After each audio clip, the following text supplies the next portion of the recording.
Pump it up, pump it up. Trae. Come on, come on. With Trae. Pump it up, pump it up.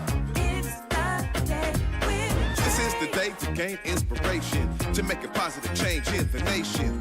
We're inviting you to partake in conversation, to raise your vibration. It's the day that we will all celebrate all of our peace that make this thing elevate. Watch the negative fade away, cause it's the day with Trae.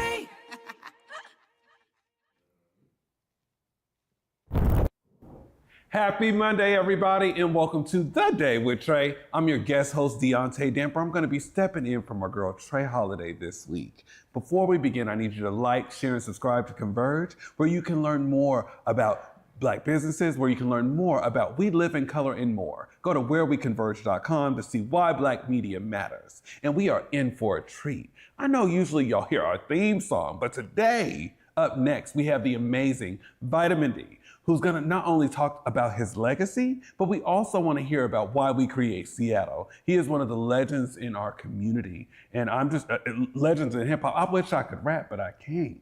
So we're gonna ask for some pointers today. Let's welcome Vitamin D.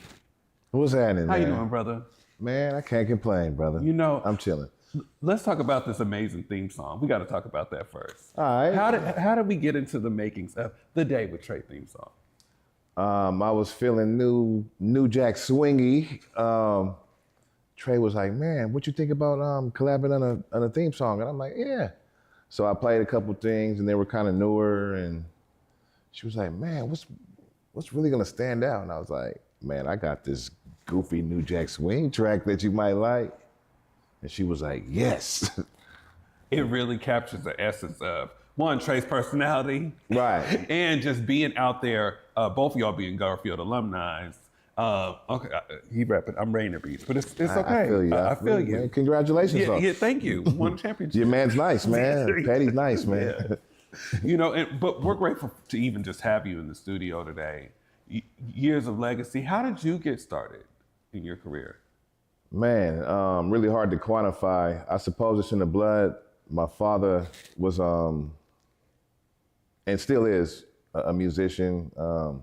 His group was signed to Motown back in the day, which is why I was born in Los Angeles. But they're from the 206, my parents, that is. Mm-hmm. So really just kind of having music in the house. I grew up on LA radio too, which 1580 K-Day, pardon me, was the first all hip hop radio station in America, I believe. Okay. If I'm not mistaken. We can go ahead and fact check that. But I grew up just good radio, old school, taping music out the boombox type deal, you know. Who are some of your influences? The old influences? The original? Yeah. Oh, Grandmaster Flash and the Furious Five, Kumo D, Treacherous 3 and all them. Egyptian Lover, if you're talking local, West Coast. But really, I don't know, as soon as Rapper's Delight came out, I want to say I knew the words the next day, like, you know. Okay, see, so, I go back to the old school where I used to play stuff on, back then, Cube, and just record the songs and then have to rewind them back so I could write down the words. The first song I did that to, Don't Call Me Corny, it was Coolio's Gangsta's Paradise. Hey, that's not a bad one. I had to know the song. That's not a bad one. I can't remember one bar from that song. Oh my God. As I walked through the fountain, never mind. Oh, the shadow of death. He said, well, someone nothing left. Rest in peace, Coolio, man. See? And like these years of like legacy, like in our music scene, our hip hop scene, what have you seen over the past 30 years in our music scene? Oh, wait. A lot of good moments. I know when I first started getting into it, the first time I seen live hip hop on a local level was my cousin, and he was in a group called the Emerald Street Boys, which is regarded as the first rap group in Seattle. And so I visited up here in '82, I want to say it was, and they had a show, and they were opening up for Kumo D at the exhibition hall. And I was blown away. Me and my cousin was in the front row, like, going crazy. First of all, we got to see Kumo D, which was crazy. Yeah. Back then, you didn't know what the rappers looked like because their faces weren't on the album covers. See, that's how I knew was the Right On magazines, because we wasn't allowed to listen to it at BT didn't come on till 11 o'clock at my house. I so. got you. I got you. And yeah, man, parents, back then, rap wasn't considered music. It was like this fad that's corrupting our children and all that until like maybe Public Enemy and all that came out and it turned pro-black and then my parents kind of Do you feel like hip hop got a bad reputation now? How do you think it is now? A bad reputation? It's an interesting question. I would say in some aspects, hip hop has lost its way, only because there's an imbalance. There's always been braggadocious rap. Rap is from the street, a lot of jail culture and nuances like that inside of it, but there's also really positive messages, and the early hip hop had that kind of balance, the hip hop that I grew to know and love. Nowadays, a little hypersexualized, a lot of drug play and stuff like that. And I do after school program for middle schoolers, right? And these kids know all these words, and these are the thoughts that are festering in their mind daily. They know like it's part of their matrix at this point. So I feel like there needs to be different kind of messaging in the music pumped up equally as a Sexy Red, I like the Sexy, I like the Glorilla, I like how it sounds. The messaging though is kind of,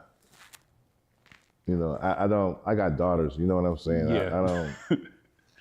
The respect. But you know what I mean? Like, I'm not trying to trash what everybody's listening to and stuff. I'm not on that kind of time. And I'm definitely not on this, the old school was better than the new school. I don't believe that at all. Okay. I believe hip hop has advanced to a point where really I've been dreaming for hip hop to advance where it's at sonically. The messaging is what I have a problem with sometimes. Okay. Well, one of the things that I do appreciate about the legacy that you have here in Seattle is that kids are first.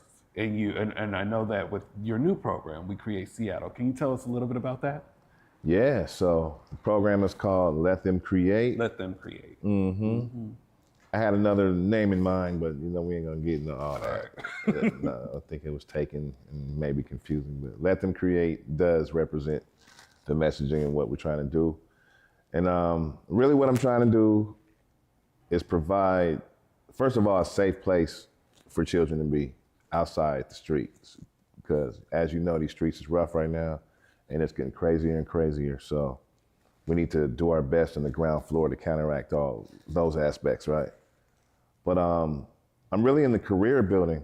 And so my field of expertise is audio, from DJing to rapping. I'm also an audio engineer, owned and still own many recording studios, like spend my life. So I've had mentors where, when I was going a little left, dragged me into my art. And it was actually a summer program that really made me even believe in my own art. What was it called? DCM, I want to say the name of the program, right? And it was at Langston Hughes. And it was a summer play, I think Isaiah Anderson still does the summer plays, teen right? summer musicals. Yeah, so I was in the Teen Summer Musical. I don't even know if that's what it was called back then, but in '88, I think, is the first one I did. Okay. And were you rapping on that one, through that one too? Because Isaiah used to be a rapper. Y'all didn't know that. We got some video of that. I gotta hear that. No, I was actually I had a more of a comedic role. Okay. Yeah, I was mad skinny, so they would like push me and I'd flop all over the stage and stuff like that. You just seem so well-rounded in community, and a lot of community folks look up to you. You are a pioneer in this work. What's some advice? Give us 5 rules of order for someone who's looking to get into not just music, but just self-care. Okay. That's first and foremost, it really helps if you love what you're doing. What is the saying? If you love what you're doing, you never work a day in your life. Is that the saying? I firmly believe in that. I live by that. So number 1, I would say start with the love you have for whatever craft you may want to embark on, right? The second one, I should have pre-thought of this one. I would say block out the naysayers and learn that skill early. I know when I first started out, like I said, hip hop wasn't even considered music all the way yet. There was no Grammy for hip hop. There was none of that. And I remember when I told my parents, like, I think this is what I want to do. My mom's was like, oh, yo, that's a hard road, son. Like, are you sure? And she was kind of distraught by it, low key. And I don't know. A lot of people, I mean, my music teachers at school, shout out ACOX, man. Man, I'm sad about ACOX, but shout out Mr. ACOX. Man. I remember me and ACOX used to argue, and he'd be like, this rap stuff will never last. And here we are. Hey, man, I went back to ACOX like 10 years later and was like, yeah, what now? ACOX, what's going on? All the arguments we had, I used to tell them, man, rap has the same parallels as jazz. They thought y'all music wasn't music at first, remember? You might want to give the youth a chance. Now we're out selling jazz. You know, I mean, being out selling jazz. Yeah. You know, Shout out to Kenny G, though. Yeah. Oh, man, that's jazz. You're right. You're right. Well, we really got to get tapped in with the organization that you're working with, and we want youth to get tapped in too. So I need you to do me a favor. I need you to look into that camera, let community know the website and where we could be able to find you. LetThemCreateSeattle.com. You can donate there, and you can also register there. And we do need donations right now. I'm gonna go ahead and hit you with this one. Our goal is to provide a space where not only these kids can learn the art, but maybe get a little cheddar or some chicken on the side too. So we're working to get funding for stipends, as well as computers for the less fortunate who might not have a laptop. You know, everything is computer driven now, so you're gonna have to learn, you know, how to work the computer backwards and forwards. And if you don't have one, you're at a serious disadvantage in the world right now. So that's another reason why, you know, it's important. Why your support means the world to us. So please, if you got in your heart, your wallet, or if you know somebody else, pass the word. And if you know somebody who's interested in learning the craft of hip hop, audio engineering, DJing, rapping, producing, podcasting, anything that has to do with audio, send them our way, and we got you. I appreciate you, brother. That was good. That was a good commercial, brother. Man. You did that. Oh, you did man. that. You know, I need some media training, but yeah. No, you definitely don't. But we just appreciate you coming in. I can't believe it's your first time here. Man, thanks for having us. Man, I mean, I said us, but thanks for having me. Not my first time in a Converge spot, but my first time here for sure. Can I ask you a question? I want you to finish the sentence for me before I let you go. Black music is? Life. How black music is life. I appreciate you for coming in today, my brother. Thank you, man. Thank you very much. I appreciate you, bro. And I can rap. I just need an opportunity. They used to call me Butter Knife. Anyway, I'll tell you about it later. Butter Knife? I'll tell you about it later. Yo, that's great. We're going to take a quick break. I want to thank Vitamin D for coming in. We're going to take a quick break and we'll be back with The Day with Trae. Empowering the community one connection at a time. ConnectWise is your partner in finding the support you need. Download the app today and experience the difference that a connected community can make. Learn more at eec-wa.org/connectwa-app.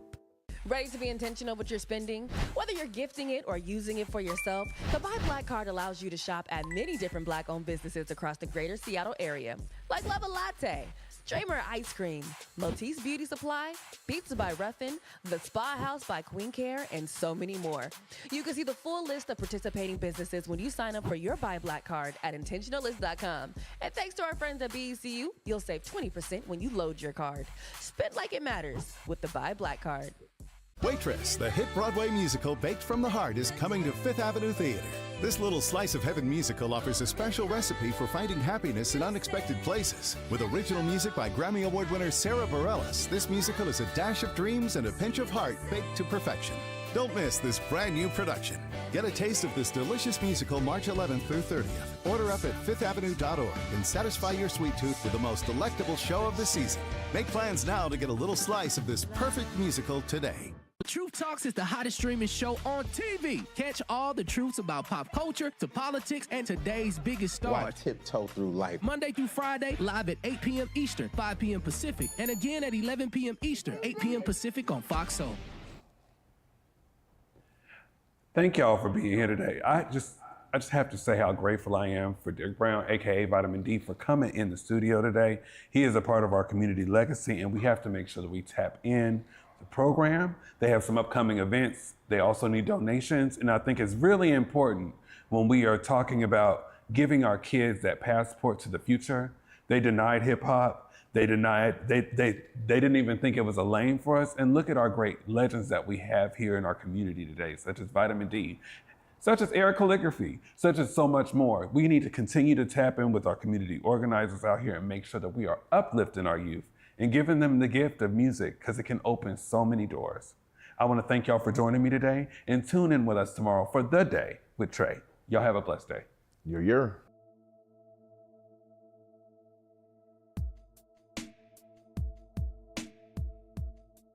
Converge Media produces culturally relevant content for Black and urban audiences. Our coverage is raw, transparent, and objective, praised by community leaders, government officials, and residents. Support Converge Media today via Venmo, Cash App, or PayPal at Converge Media.